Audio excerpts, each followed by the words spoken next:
Hi, this is Gina R. Snape here, and I decided to take a leaf out of Dan, aka Lily for some of you, book, and make a video. Um, this is mostly for you, Dan, so that I might put a smile on your face and let you know that I'm here. And if nothing else, if that doesn't work, then at least it will make me feel good, right? And share my newest joy in the world, which is. Are you ready? Are you ready, viewers? Pride and Prejudice and Zombies! Yes! I love this book so much. Like I said before, I want to snuggle it. And so I thought I would share the first two chapters with you. Now, I have never recorded like this before, so forgive me if the audio doesn't work out right. I'm going to try to enunciate and project. We'll see what happens. Also, I hope I'm not doing any kind of copyright infringement. My understanding is that free or fair use allows for interpretation, and I think if I use voices, right, that means it's okay. I don't know. You'll have to ask Rachel from Snapecast. Brain the size of a planet, but I cannot understand the minutia of copyright law and fair use. So, anyway, without further ado, I will read to you the first two chapters.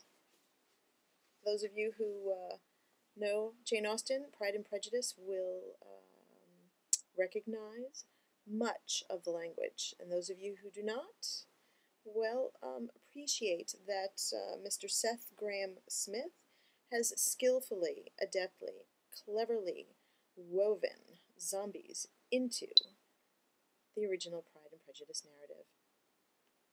Snuggle this book. Yes. Okay, here we go. Chapter 1.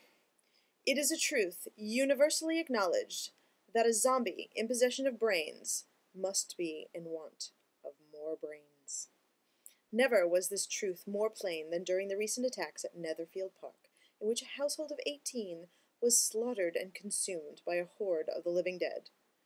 "My dear Mr. Bennet," said his lady to him one day, "have you heard that Netherfield Park is occupied again?"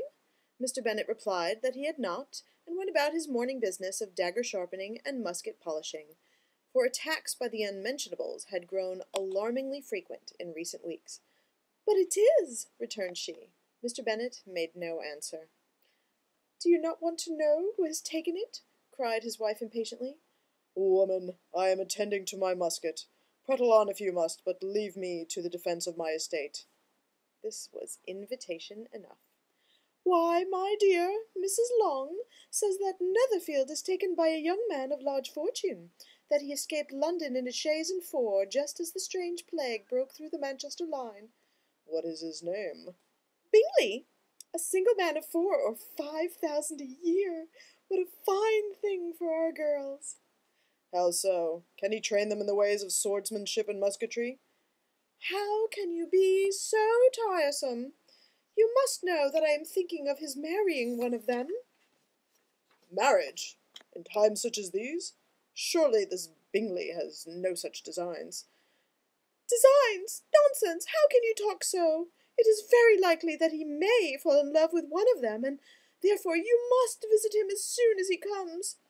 "I see no occasion for that, and besides, we mustn't busy the roads more than is absolutely necessary, lest we lose more horses and carriages to the unfortunate scourge that has troubled our beloved Hertfordshire of late." "But consider your daughters." "I am considering them, silly woman.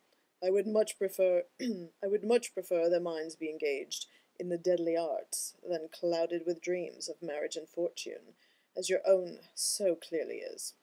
Go and see this Bingley if you must, though I warn you that none of our girls has much to recommend them. They are all silly and ignorant like their mother, the exception being Lizzie, who has something more of the killer instinct than her sisters." "Mr. Bennet, how can you abuse your own children in such a way? You take delight in vexing me. You have no compassion for my poor nerves." "You mistake me, my dear. I have a high respect for your nerves. They are my old friends. I have heard of little else these last 20 years at least."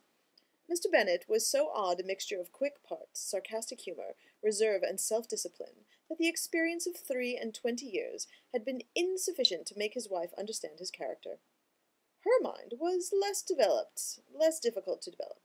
She was a woman of mean understanding, little information, and uncertain temper. When she was discontented, she fancied herself nervous, and when she was nervous, as she was nearly all the time since the first outbreak of the strange plague in her youth, she sought solace in the comfort of the traditions which now seemed mere trifles to others. Chapter 2. The business of Mr. Bennet's life was to keep his daughters alive. The business of Mrs. Bennet's was to get them married. Mr. Bennet was among the earliest of those who waited on Mr. Bingley. He had always intended to visit him, though to the last always assuring his wife that he should not go, and till the evening after the visit was paid she had no knowledge of it. It was then disclosed in the following manner. Observing his second daughter employed in carving the Bennet crest in the handle of a new sword, he suddenly addressed her with, "I hope Mr. Bingley will like it, Lizzie." "We are not in a way to know what Mr. Bingley likes," said her mother resentfully, "since we are not to visit." "But you forget, mamma," said Elizabeth, "that we shall meet him at the next ball." Mrs. Bennet deigned not to make any reply, but, unable to contain herself, began scolding one of her daughters. "Don't keep coughing so, Kitty, for heaven's sake! You sound as if you have been stricken." "Mother, what a dreadful thing to say, with so many zombies about!" replied Kitty fretfully. "When is your next ball to be, Lizzie?" "Tomorrow fortnight." "Ay, so it is," cried her mother, "and it will be impossible to introduce him, since we shall not know him ourselves. Oh, how I wish I had never heard the name Bingley!" "I am sorry to hear that," said Mr. Bennet. "If I had known as much this morning, I certainly would not have called on him.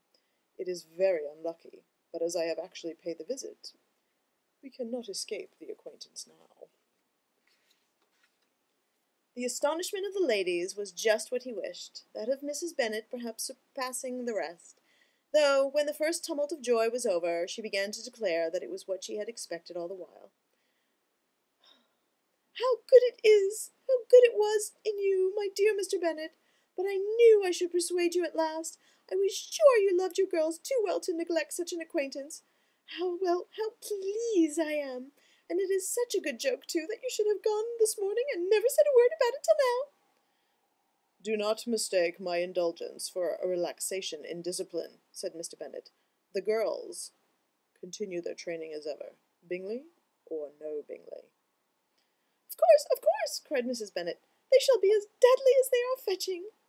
"Now, Kitty, you may cough as much as you choose," said Mr. Bennet, and as he spoke he left the room, fatigued with the raptures of his wife. "What an excellent father you have, girls," she said, when the door was shut. "Such joys are scarce since the good Lord saw fit to shut the gates of hell and doom the dead to walk amongst us. Lydia, my love, though you are the youngest, I dare say Mr. Bingley will dance with you at the next ball."